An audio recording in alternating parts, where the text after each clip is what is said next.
এটাই বলবো যে এখানে যারা এই থানসা করেন, আমার পূর্ববর্তী বক্তা বলেছেন, তাদের পেটে কিন্তু লাথি মারা হয়েছে। এবং যারা দোকানদার তারা কিন্তু সব থানসার, একটাবার মনে করলো না যে আজকে তাদের রোজগারটা ওরা বন্ধ করেছে। কত আর করবে এরকম করে? মানুষ এই গায়ের জোর দিয়ে ভোট আদায় করতে পারবে না আমি নিশ্চিত। যদিও এখানে যারা দোকানদাররা ছিল, যারা হাট বাজারে আজকে ব্যবসা করছিল, হয়তোবা তাদের মনে মনে একটা ইচ্ছে ছিল যে মোথাকে ভোট দেবে, কিন্তু ওরাই কিন্তু এই ভোটগুলো কিন্তু নষ্ট করলো আমি নিশ্চিত। এবং ভারতীয় জনতা পার্টিকেই ভোট দেবে, কারণ ভারতীয় জনতা পার্টি এসব গুন্ডামিতে বিশ্বাস করে না। শান্তির কথা বলে যে শান্তি চাই শান্তি চাই, কত রকমের অ্যাক্টিং আর অশান্তির বাতাবরণ সারা ত্রিপুরাতে। আমরা 100, আজকে আপনারা সবাই জানেন যে 100% আমরা দেওয়ার চেষ্টা করছি। আমি নিজেকে আমি সবসময় ভাবি যে আমি আপনাদেরই একজন। আমাদের সরকার, আমাদের ভারতীয় জনতা পার্টি আপনাদেরই, সমস্ত জাতি জনজাতি আমরা সবাই এক।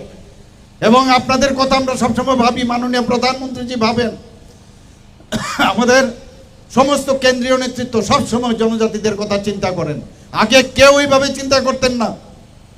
আর সেই জায়গায় দাঁড়িয়ে এখানে টিএমসির মতো, আপনারা ওখানেও দেখেছেন একই ঘটনা, খালি কিভাবে ভুল বার্তা দেবে এবং এই ধরনের যে গুন্ডামির যে রাজত্ব তারা কায়েম করতে চায়। বন্ধুগণ, মানুষ বুঝে গেছে চারিদিকে যে অবস্থা।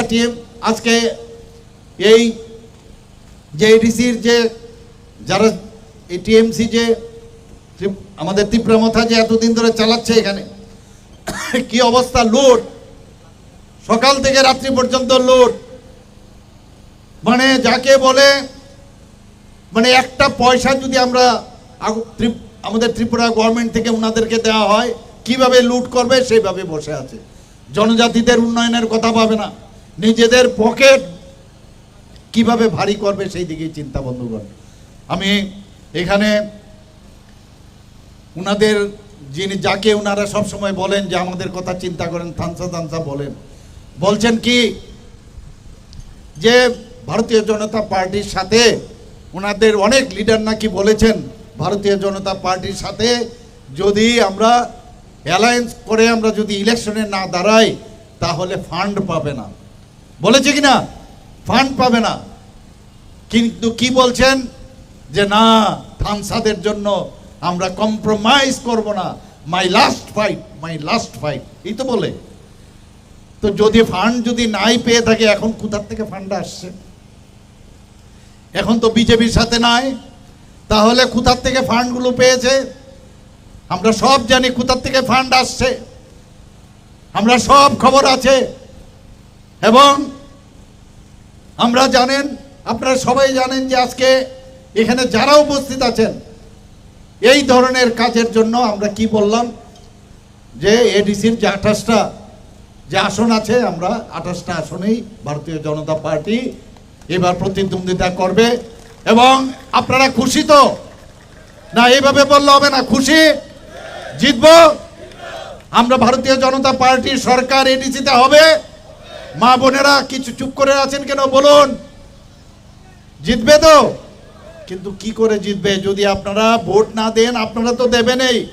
সমস্ত জনজাতি যারা আছেন এডিসি সবাইকে গিয়ে বলতে হবে যে আমাদের যে ক্যান্ডিডেট আছে তাদের যেন ভোট দেয়। এবং সকাল সকাল গিয়ে নানা রকম পরিকল্পনা করছে কিভাবে ভোট না দেওয়ার। কিন্তু যে ডর গিয়া সমঝো মর গিয়া, ভয়ের কিচ্ছু নেই। যারা কাপুরুষ তারাই এই ধরনের কাজ করে। বন্ধুগণ, ওদের বিরুদ্ধে আমাদের সোচ্চার হতে হবে। আপনাদের সাথে সরকার রয়েছে, ইলেকশন কমিশন রয়েছে, নির্ভয়ে আপনারা ভোট দেবেন। বন্ধুগণ, ঘুম থেকে উঠে সারাক্ষণ ধরে চিন্তা করেন কিভাবে মানুষকে বিভ্রান্ত করা যায়। কি বলছেন যে অমরপুরে বিশ্রামগঞ্জে নাকি এডিসির জায়গা নিয়ে যাচ্ছে নগর পঞ্চায়েতে, অদ্ভুত। এবং মানুষকে বোকা বানাবার জন্য এই কাজগুলো করছেন। আপনারা সবাই জানেন যখন নগর পঞ্চায়েতে এখানে বিশ্রামগঞ্জের অনেকেই আছেন, ডিস্ট্রিক্ট প্রেসিডেন্ট থেকে শুরু করে অনেকেই আছেন, এক রত্তি জায়গাও আমি যতক্ষণ ধরে আছি মুখ্যমন্ত্রী হিসাবে এবং আমাদের সরকার আছে, এক রত্তি জায়গাও এডিসি থেকে সরবে না কোথাও, এতটুকু আমি বলতে পারি। কিন্তু বিভ্রান্ত করার জন্য এগুলো বলছে। কিভাবে টুপি পরানো যায়, ঠকায়, কি বলছে, ঠকায় ঠকায়, আর নিজেই ঠকাচ্ছে অন্যদের, খালি ঠকায় ঠকায় ঠকায়, খালি এমন সব কথাবার্তা বলছেন। আর এখন নিজেই অন্যদেরটাই ঠকাচ্ছেন। আর আরেকটা কি বলছেন, রাং রাং। আর এখন কোথার থেকে রাং পাচ্ছেন, কোথার থেকে রাং পাচ্ছেন? প্রশ্নটা করবেন উনাদেরকে প্রশ্নটা করবেন, কোথার থেকে রাং পাচ্ছে? কারণ বিদেশ ভ্রমণ, বিভিন্ন জায়গায় ভ্রমণ, সব জানে মানুষ কোথার থেকে এসব টাকা, কোথার থেকে লুট হয়েছে। এগুলোর সব বিচার হবে। আমাদের সরকার খালি গঠন করতে দিন, আর ত্রিপুরার একটা ইতিহাস আপনারা তৈরি করুন। আজকে ত্রিপুরার এই যে বর্তমান যে এখন সন্ধিক্ষণ, আপনারা ত্রিপুরার ইতিহাস গড়বেন। কারণ একটা রাষ্ট্রবাদী সরকার এবং একটা ন্যাশনাল পার্টি প্রথম একটা সরকার গঠন করতে যাচ্ছে। আপনারা দেখবেন ডেভেলপমেন্ট কাকে বলে, এডিসি ডেভেলপমেন্ট কাকে বলে। কারণ আমাদের যিনি নেতৃত্বের, আমাদের যিনি আমাদের সব সময় দেখে রাখেন, যশস্বী প্রধানমন্ত্রী নরেন্দ্র মোদীজি, উনি কি বলছেন, मैं खुद भी नहीं खाऊंगा दूसरे को भी नहीं खाने दूंगा, मैं चौकीदार हूं। কাজে এইরকম একটা সরকার যখন এডিসিতে হবে, আপনারা ভাবুন যে পয়সাগুলো লুট করে নিয়ে গেছে, যখন প্রপারলি সেগুলো ব্যবহার হবে, তখন এডিসি এলাকার মধ্যে কিরকম সুন্দর একটা এডিসি হবে, আপনারা জাস্ট একবার ভাবুন। আপনারা এখন চিন্তা করার বিষয়।